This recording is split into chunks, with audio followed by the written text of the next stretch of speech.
glimpse into what I think is going to be the future of leadership. And we'll talk a little bit about what I mean by leadership and why I think it's undergoing so much change. For those of you who may not know who I am, just a very brief intro. I know probably most of you do know. But my name's KevinWheeler. I'm one of the directors of this conference. I also wear a couple of other hats. I run a consultancy in the U.S. called Global Learning Resources. We do a lot of work with large and smaller organizations on their talent strategies. And the focus is really on recruitment and on employee development, leadership development. That's what we work in. And I also run a think tank called the Future of Talent Institute. And in the Institute, we try to look out 3 to 5 years into the trends that are having or will have an impact on people and work. So we look at like the future of work and what's work going to look like in 3 to 5 years from now. What are some of the big trends that are going on around employment, around how people work, around how people learn, how we're using and leveraging technology for learning. And we also look at what's going on in leadership. And I think this is one of the more interesting areas today because it's the one that's in the most flux or change, although it's probably not visible to you very much yet. But if you begin to look at some of the organizations that I'm going to talk about, I think you'll begin to see the patterns that will become a lot more familiar to you over the next 3 years.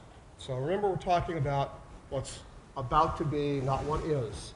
And a lot of people say, oh, I'm not really seeing this. And I don't expect you probably are yet, unless you're in very unusual organizations, but you will be. And this is really about if you're in the development role or have a development role, or if you're in recruiting and you recruit leaders, we're going to be looking for very different people and training them in very different ways. So how many of you here are involved in training of leaders or leadership development training of some sort? Okay. And how many of you recruit people who are going to fit management or leadership roles? So virtually everybody has some involvement in this process of leadership. So let me just start out by making a proposition to you. That traditional leadership development, what's it designed to do? What is the goal that you have when you train somebody to be a leader? And you probably don't think about it in those terms, but every time you bring somebody into a training program or into a training class, you're training them to do something. So what is it we're training them to do? The first goal is to produce people who are able to make decisions when things are reasonably predictable. Now, think about that for a minute. And if you look at your businesses, you look at the organizations you're in, generally speaking, you, me, anyone in this room can probably make a pretty good educated guess about what tomorrow's going to look like, right? You agree? Yes? No? Yes? Yes? Yes? Yeah, most of us. So, in a 20th century world, if you made cars, you're pretty sure if you made cars this week, they're going to be making cars in pretty much the same way next week, next month, next year, and 3 years from now. So you train people to make decisions in a very narrow and fairly constricted set of circumstances. Predictable solutions. The second thing we do is we teach you how to control information through rewards. And if I ask somebody, why do we have leaders? Why do we have managers? What would most of you say? And if you told me to tell people what to do or whatever, I say, yeah, that's all true. What you're really doing is giving people the power to control other people. In lack of perfect communication systems, in a world without good communication tools, which we didn't have for most of the 20th century, the only real way to communicate information reliably is to have people that you can implicitly trust to do what you tell them to do. And they pass those orders down to you, and if you don't do what they tell you to do or want you to do, you don't get rewarded. So they control you through rewards to do what they want to do. There was an old story about the British Empire, and it's a very true one. And they said, why does Oxford and Sandhurst exist? And they said, you know, Sandhurst and Oxford were perfectly designed to produce colonial leaders who could go to any of the colonies and without any communication tools, remember how you couldn't pick the phone up and call India or call Australia, took months and months to get any kind of information here. So how did Queen Victoria know that what she wanted to have done in Australia was actually happening? By basically training people in a very rigid series of schools, Eton, Oxford, Sandhurst, very rigid, weeding out everybody who was any deviation from the rule. And so she knew anybody who got selected to go to Australia or India was completely and totally obedient and would do exactly what the British Empire wanted done. That's what it's for. So let's just face reality. That's what leadership training is all about. We're not quite that draconian, but that's fundamentally what we're still doing in organizations. I want to make darn sure, if I'm the CEO, that if you work for me, you're going to do what I want, and if you don't do it, I'll fire you or take away your rewards, and I expect you to do the same all the way down the organization. So that's what we do. Third one is what I just talked about. You'll do what I expect you to do within the boundaries that have been established by the corporation or the organization. So I'm training you this. Leadership developments are I'm training you to do this. And we coach it in all kinds of different words. We couch it in all sorts of ways. You know, around good communication skills, feedback skills, reward, performance management. We call it all this stuff. But the fundamental thing is do what I tell you to do and make sure everybody else does. And that's what it's about. And then the last one is to take action and accept accountability all by yourself. Who's responsible if I don't do what I'm supposed to do? My boss, right? You're responsible. You take accountability for your actions. And we take great pride in that. I am accountable. The buck stops here. And we're proud of that. So that is a 20th century model. That is what leadership development has been all about. That's fundamentally, in a very simplistic way, what we do in leadership development. So if we look at it from this way, it's a serial process. One leader follows another leader, each one individually accountable for what they do. We don't really have any concept of group leadership. No such thing. Each one of us acts alone. And when I resign, someone will replace me. Succession planning, you might call it, okay, or whatever it is. Right? Only one leader. Can't have more than one leader. It's sort of a mantra. What am I going to do? You can't have two people telling me what to do. I'm going to have one person tell me what to do. So it's one person kind of leadership. Right? It's make the decisions and follow. We've already talked about that. And the big thing, it's emotionless. We're proud. We take great pride in taking all emotion out of our leadership decisions. I'm sorry, I'm going to have to make you all redundant. I don't want to do that, but it's a business decision. No emotion involved. Right? You're fired, you're hired, it's an emotionless process, it's neutral. You agree with me? I'm sure some of you don't, but we can talk later. We can have the conversation. Okay? So that's pretty much the standard model. That's what we strive to. Varying degrees of success in that, but that's kind of what we strive for. So, it's perfectly suited to a manufacturing world. It's perfectly suited to a world of very low complexity and pretty clear understanding of what you're doing and what's going on. Okay? When I can pretty much figure out the solution, if it's a technical problem, if it requires expertise or knowledge, I can figure that out. Not a big deal. Works when turnover's low. Works when things are predictable. It's a nice model. It worked really well for about 100 years. But it's under tremendous stress today. Very ineffective in a very complex, very global, very interdependent world where I can't know enough to tell everybody what to do. There's no CEO smart enough. They just released, Booz Allen just released their latest study of CEO succession. Now they've been studying for 37 years CEOs and what happens to them. How long are they in their job? How long are they a CEO? How quickly do they leave their job? How soon are they fired from their job? And for the last 10 years, it's gone down, down, down, down. Average CEO tenure right now is less than 3 years. Less than 3 years. Why is that the case? They're not able to produce the profits. They're not able to deal with the issues.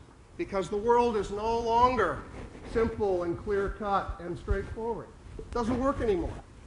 All of these CEOs are struggling. I don't know if you talk to your CEO. Talk to any senior leader. They're struggling. They don't get it. What's going on out there? This world is not the world I grew up in. This isn't the world I learned about in MBA school. This isn't the world where my Excel spreadsheets give me the answer. It doesn't work anymore. I'm lost. I'm confused as a leader. And we see it every day in everything we do. Just take a look at a case study. Look at the BP oil leak in the Gulf of Mexico. Okay? Now, this is a colossal, complex problem.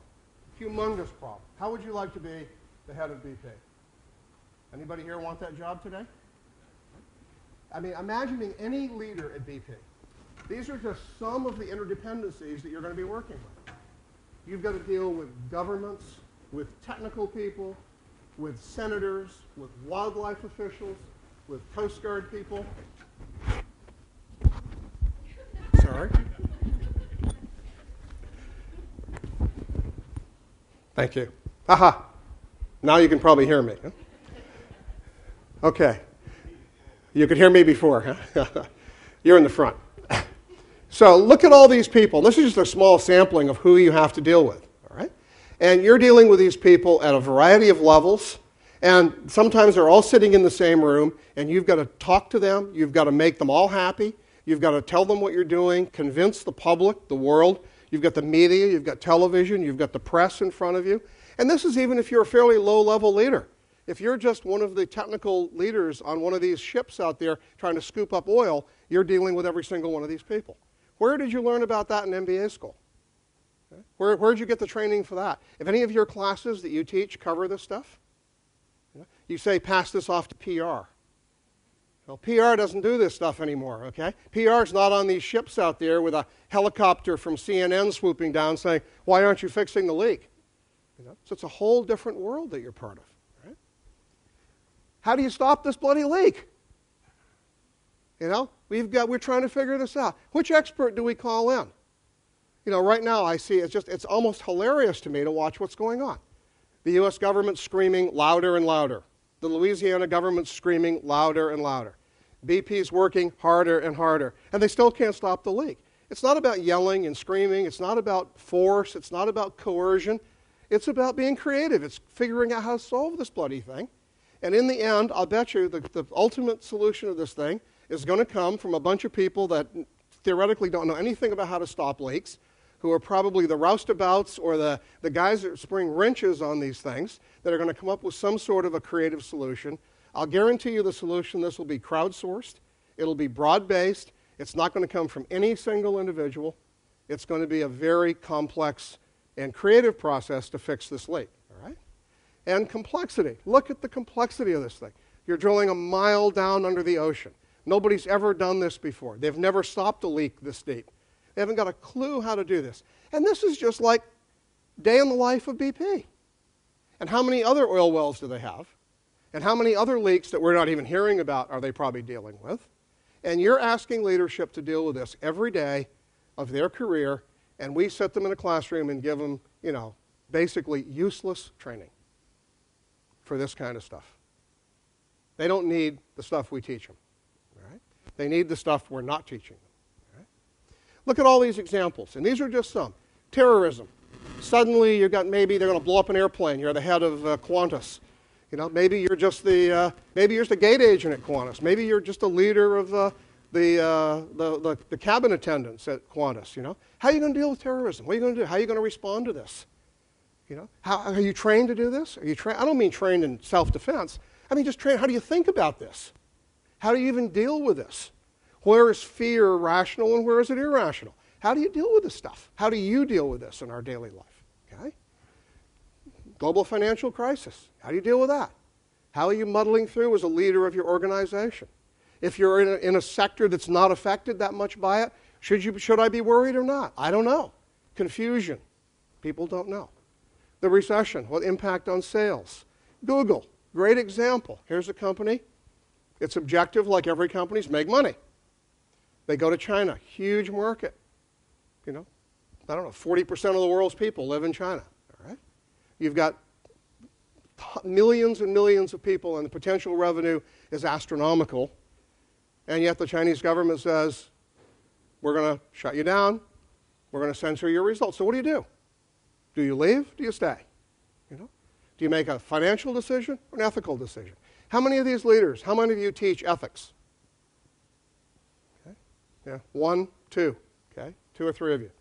And yet, almost every business decision today requires some kind of an ethical solution. Virtually every decision is an ethical dilemma. What does BP do? What's ethical? You know, what's the right thing for BP to do? How do you respond to this? Okay? How do you respond to any of these things from an ethical perspective? So you're called on as a leader to start thinking about ethics and about creativity and about vague stuff that's unpredictable, that you have no clue how to deal with it, and yet we pretty much taught you that everything is solvable in an Excel spreadsheet, that if you're just a good financial manager, everything will be just fine. If you learn good basic communication skills, you'll be great. Create a vision, rah-rah the crowd, and fill in your spreadsheets, and you'll be a good leader. Doesn't work.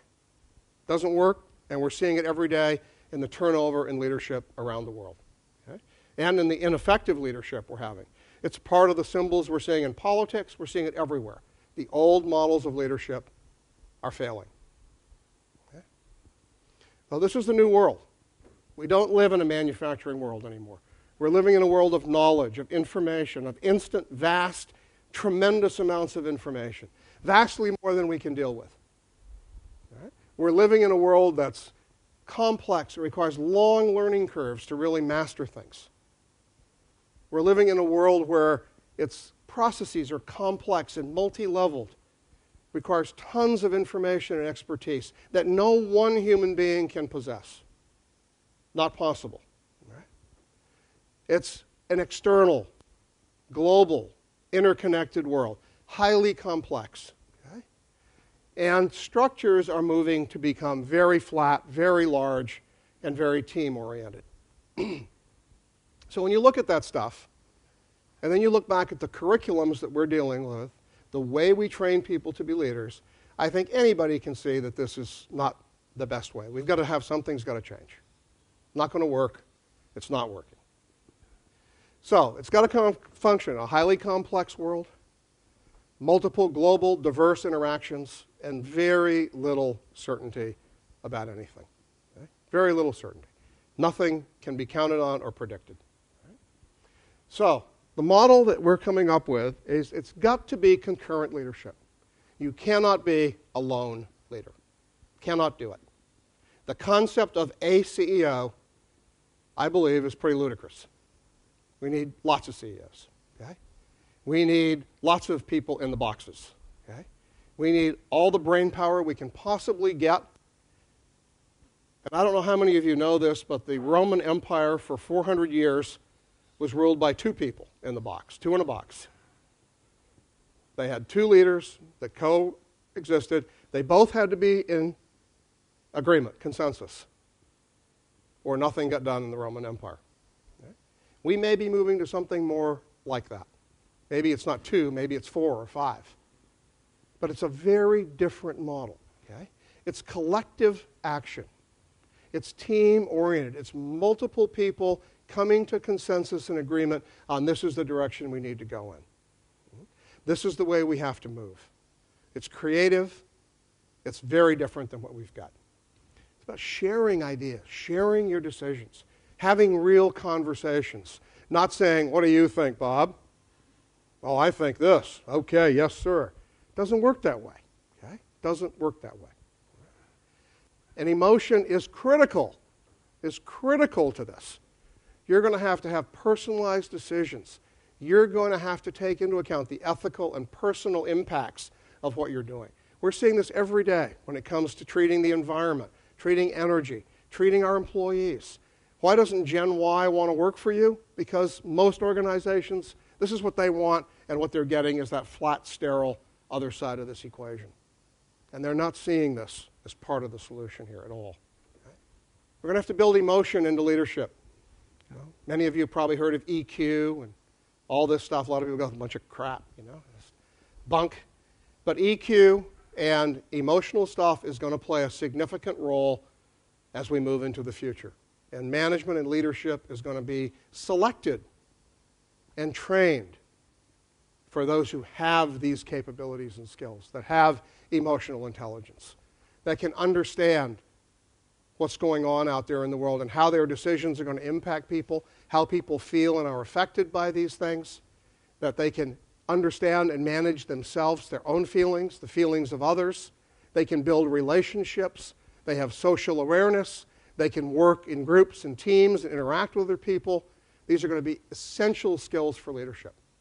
But I'll bet you none of your leadership selection criteria cover much of this. We still select and we still train for yesterday. And the companies that are going to be very successful are the companies that are focused on this kind of a model. And if we begin to look at what's going on out there, and I'll just give you one little example, the U.S. Army in Afghanistan. Now here's, the U.S., we're trying. The British failed. The Russians failed. Pretty much everybody's failed in Afghanistan. All right? And now we're the guys there. And so, the military academy is one of the most forward-looking models of leadership there is. And I think it's pretty interesting that the organization you would expect to be last in changing is actually leading the way in what's going on here. And they're looking at what's going on in Afghanistan. Complex? Incredibly complex. You've got geography, you've got culture, you've got religion, you've got language, you've got history. It's incredibly complex. Why is the Taliban doing this? Why do people support the Taliban and not something else, okay? How do we build support, okay? The solutions in Afghanistan are not going to be military, right? The solutions in Afghanistan are going to be psychological and sociological and economic. And military is probably going to play a little part. So what the U.S. Army has done now is create these platoons of soldiers who are equipped with sociologists and psychologists, with people who speak the language, the local dialects, and understand the history. And they're given big, hairy goals like go reduce insurgency in this area. And that's it. That's the only plan and goal they have. And they say use whatever tools it takes. Let us know what you need. And we'll try to get it to you. But basically, we'd like you to be self-sufficient and figure out how to do it yourself. And they're having tremendous success in converting villages and changing people's minds around this war. Now, whether it will ultimately be successful or not, I don't know, but it's certainly a lot better than just shooting a bunch of people. Does this take emotion? Absolutely. Does this take, ability to influence people, ability to have empathy and understand it? Absolutely. How many of you have heard of Jeremy Rifkin? Anyone? Jeremy Rifkin has written a number of books, very brilliant guy, very hard to read. He's written The End of Work and so forth. He just wrote a new book called The Empathetic Organization. And his whole book is about the role of empathy in organizational future. And his belief is that we have to become a much more empathetic society, meaning being able to understand how other people feel and how our actions are going to influence them, and thereby change our course of direction based on that. This is a lot different than just imposing your will. This is about having a dialogue and a conversation with people and trying to understand how you feel and you understanding how I feel so that we can begin to move to some common place. So there's a lot of thinking and work going on in this, but we're very early in this whole process. We're very early in thinking about this. Okay? So vertical leadership may have a role if you're running a manufacturing plant. If you're running some 7-Eleven or something, this might work okay. It's not that it's a discredited model. It's just a less useful model. And it's certainly not a model that's going to be replicated and growing in large multinational corporations. when you heard Dr. Williamson this morning, for those of you who listened to it. The old leadership model doesn't fit in that world he's talking about. It requires a different kind of leader to be successful in that world. Right? A very different kind of leader. So, we need a broader conversation of leader, of who's a leader, of what's a leader. Okay? There's a new concept. There's several books that have just come out about leaderful organizations. It's a new word. You look in the dictionary, you won't find leaderful. But it's an organization where everyone thinks of themselves as a leader, where everybody assumes a role of joint accountability, of responsibility, of trying to work together toward a common end, and nobody sits around waiting for the boss to tell us what to do and worrying about getting fired by the boss, et cetera, which our whole life has pretty much been centered around. Okay? It's about that every role, in one way or another, has a leadership component, and that we're all going to have a different leadership role at different times. So if you look at Google, a lot of Google's work is done in project teams. And these project teams have no formal, permanent leadership structure. You're a team, and you guys are doing Google Earth. And if we're in the coding phase, then you're the coding person. You're going to lead that phase. Once we get to marketing, then you're going to take over. Everybody has a different leadership role at a different phase in that project. This is just becoming normal. And so we all need leadership skills. It's not just about having this select group of hypos that have been pulled aside to get trained to be these wonderful financial leaders. It's all a bunch of bunk, right? And it's all going to go away. Right? So the new leaders have to look a lot more like this, and the old leaders were kind of like this. Okay? And if I look at a standard leadership curriculum and I pull a bunch of them out and look at them, they're all oriented around this stuff. Every one of them I see virtually is around the stuff on the left. How to set goals, how to make plans, how to write budgets, how to communicate negative feedback, how to coach your employees, how to get them to do what you want them to do. All right? That's not what we're talking about here. What we're talking about, how do we get everybody together into a room and solve tough problems like oil spills? How do we come up with creative solutions to things? How do we make more money, guys? How do we go out and sell better? Look at a startup. How many of you work in a startup or small company? And I bet you practice more of the right-hand side than you do the left-hand side, right? Because you almost have to. You don't have the hierarchy. You don't have all that expertise. So you're forced to be on this side over here, and you all sit down and scratch your heads about how do we go forward and what do we do? And we know for a fact that group decision-making is far better than individual decision-making. Right? So leadership development's new focus has to be shifted quite a lot into what several people are calling, this isn't my invention, I'm actually not sure who came up with this, but it's a lot of articles written about the T-shaped person. And I don't think it's just leaders, I think we all have to be T-shaped. And the T-shape simply says on one axis you have technical expertise. Okay? But on the other axis, across the top, you have to have that emotional, collaborative, and communication skills. And if you don't combine the two, you're not going to be successful, probably as an employee, and certainly not as a leader. And actually, the depth of the T here is immaterial. You can have a very short shaft on this T, but you better have a pretty long crossbar at the top of that T. Right?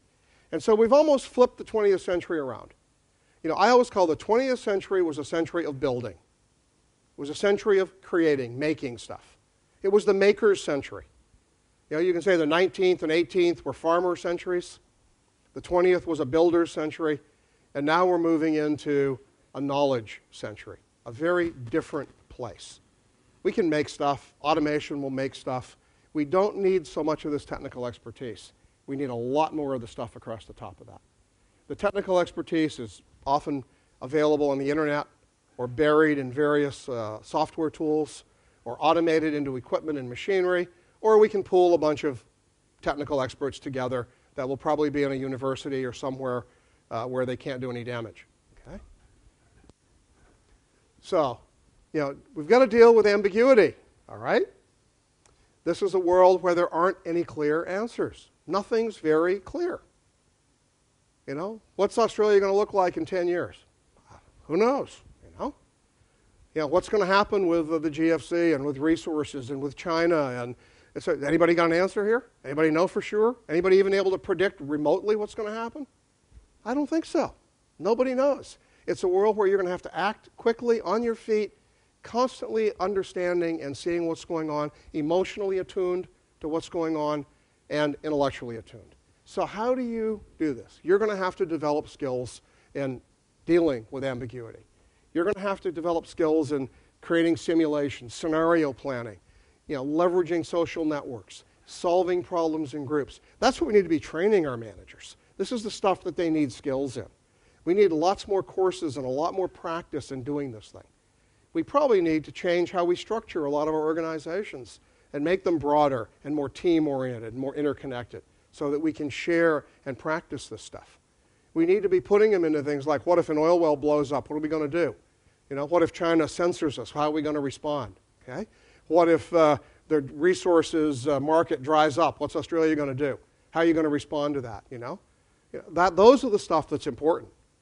That's what's really critical. That's what's going to make a difference to your company and to this country, not all this other stuff that we've been spending the 20th century with. So the first thing is dealing with the ambiguity. The next thing is dealing with complexity. And you cannot, I just keep underlining, no one of us can deal with the complexity that exists out there today. So to expect that the sole expert, the lonely guy at the top, is going to sit there and make that big decision, it's not going to happen. It's very scary. I don't want him to make that big decision. I want a whole bunch of people up there with a lot of brain power making that decision. And I want that decision to be crowdsourced. I want it to be leveraged. I want a whole lot of people working on this. Procter & Gamble about 7 or 8 years ago was doing very, very badly. They hadn't had any new products in like 10 years. The last new product that Procter & Gamble had was babies' nappies, disposable. And those have been out for, a few years, And they were recruiting all these MBAs, hiring all these sharp young people in. And if they didn't have a few major blockbuster products, they might have gone out of business. So the new CEO came in and he said, this is ridiculous. He said, I'm going to let our customers design and invent our next products.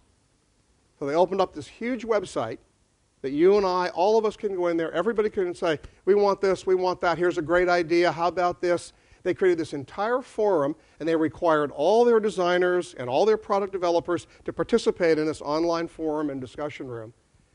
Profits have soared. They've come out with like 7 blockbuster products. All came from the crowd. They all came from you and me telling them what we wanted, rather than some expert sitting back there doing his focus groups and market research saying, this is what you want, because it wasn't what you wanted.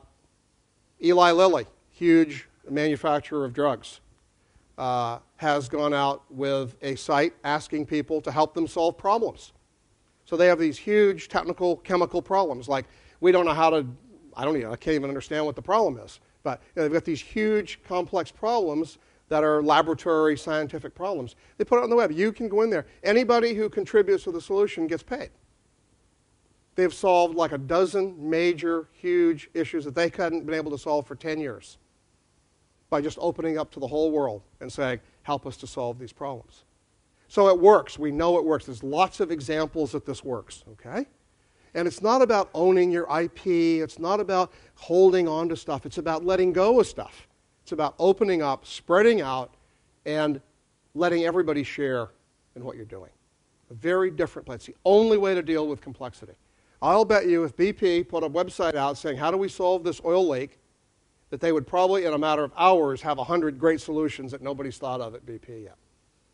But no, we respond by screaming and yelling and escalating the political war instead of in a real meaningful way that might actually solve the problem. Our tools aren't working. The way we do things doesn't work. Okay? And the last thing is these interdependencies that are everywhere. None of us are an island. Okay? And I think the old poem that no man stands alone, never been truer today. You absolutely totally connected to everybody and everything in the world. And if a leaf rustles in England, it's felt here. All right? And you have to be able to understand and deal with the interdependencies about this. You cannot say it's Australia only. No such thing. It's how does Australia interact with all the other interdependencies in the world. And that requires intelligence, emotion, thoughtfulness, awareness, all sorts of skills that we don't really teach our leaders or any leadership people. It's about how do you build relationships, alliances, partnerships. How do you negotiate? How do you give and take? How do you do all this stuff? And we're very bad at this in the Western world. Much better in Asia. Much better at Asia. Asia already has a head start over us because a lot of these things we're talking about are built into the cultures of Asia. In our cultures, they're not. We were the maker culture, and we really believed in this lone wolf out there doing everything. All right? And we've got to foster creativity. We just have to find things. There has to be a lot more diversity into everything we do. Diversity in thinking, diversity in ideas.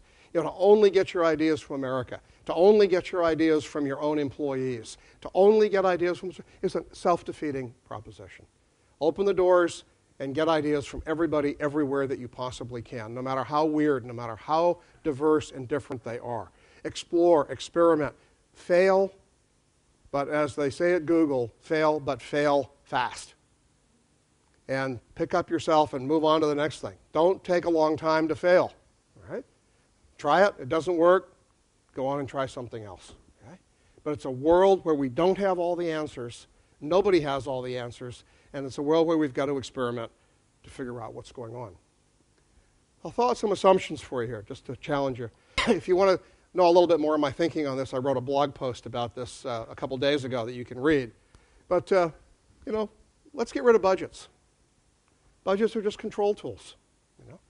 Why don't I tell you I want you to go do something and you tell me how much it's going to cost to do it? Tell me what you need for resources. Why do I have to give you, but how the hell do I know how much you need? I don't even know what you're doing. But I'm saying you've got $1,000 to do this, and we all go back and scratch our head like, can't do this for $1,000. So we do something sort of half-assed. Right? Instead of saying, this isn't going to work. What do you have a plan for? All plans do is limit. All they do is slow you down. Okay? If I say to you, reduce insurgency, isn't that a lot better than kill 4 people? Or what kind of a plan would you have? Some detail room, go to this village, shoot 2 people, go to this village, do that? I mean, what kind of a plan do you put together in an ambiguous world?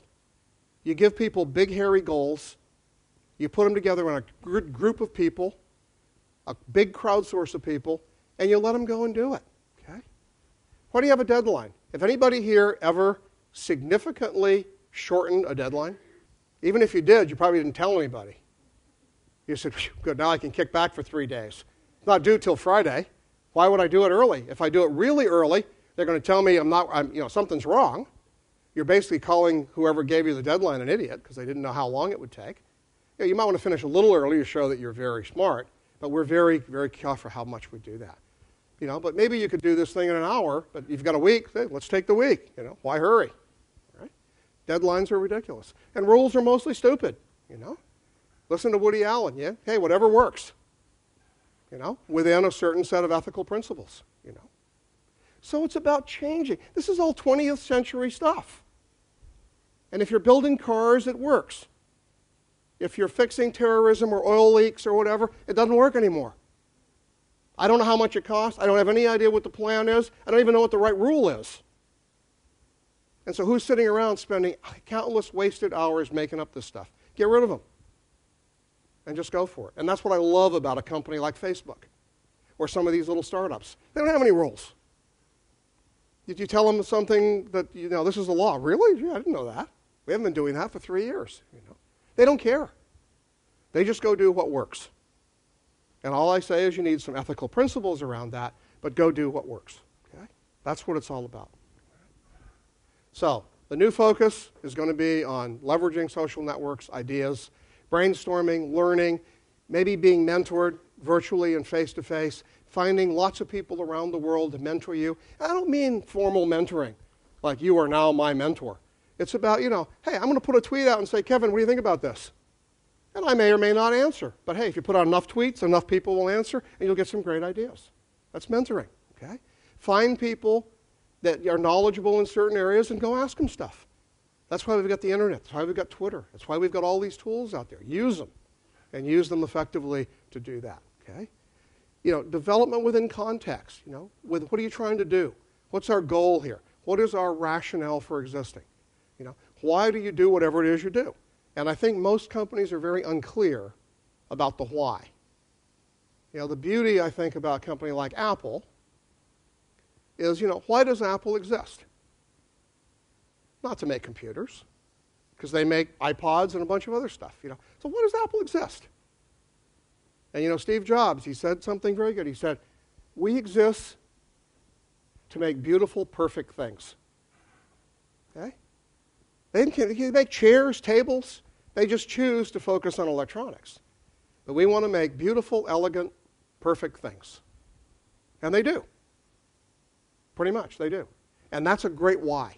And you know why you're coming to work every day. Not to make computers, but to make beautiful, perfect things. So we need better context about what we're in business for and what are we doing and why are we doing it.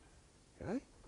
And we need all this other stuff that goes around it. We've got it all. We've got more stuff than we need to enable all of this leadership learning to take place. It's about harnessing it, integrating, and using it, not about developing any more of it. I kind of look at it this way. Leadership development model, kind of little model. Customer insight. You get that from websites. Procter & Gamble, the story I told you. Eli Lilly. Yeah, what do customers need? What do you want to know? What kind of stuff do you need to know? What do you think? What do your customers think you need to have for leadership? What do people need? What do you think you need for leadership? And you get information from lots of sources. Collaborative points of view. How do other people think? What's the consensus view about what we need to do here? Okay? About what people need to learn. And then maybe how do we learn this? A lot of different routes to accomplishing that learning. It can be simulations, conversations, websites, maybe classroom, maybe learning on the job. Maybe 100 routes to doing this. Let people go their own routes. Okay? Viral leverage, Go out there and get feedback on this from people. Get commentary.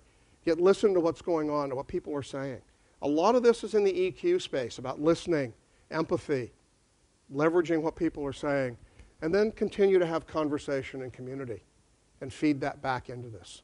Leadership development is not a sterile academic discipline that's 4 years long and ends in a degree. Leadership development is how you live. It's how you think. It's how you act. It's a collective process that we have to continue to build new skills to foster. And I think you're going to see a lot more collaborative and rotating leadership. And a lot of companies like IDEO, which is a design company in the U.S., they sort of have a Tim Brown kind of runs the company, sort of. But, even he doesn't kind of scratches his head and says, I don't know, I'm kind of the guy. But he sits on the floor with everybody else. You walk in there, you have no clue who the CEO is. You wouldn't have a slightest idea who's who. Everybody's kind of working all together. They collaborate, they share. People wander in and out of meetings. You have no idea who they are. They only have job titles because they're required by law. Inside the company, it's forbidden. You just have a role. So you're an engineer, you're a HR person. Even that's very informal. If you're an engineer and you want to get involved in HR stuff, fine, no problem. It's a totally open, collaborative, communicative system. And lots of people think they want to work there, and after a day they quit because they can't figure it out. Who am I? What am I? We tie so much to our title and our position and I'm a manager, I'm not a manager. It doesn't matter in a place like that. We're here to solve problems, to make great designed products. That's what we're here to do, and that's all that matters. Okay? So it's a very different concept of leadership. Okay?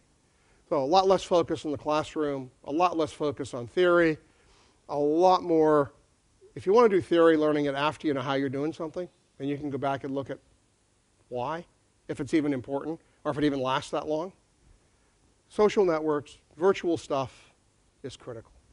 Okay? So, The Power Pull, new book just came out, highly recommended.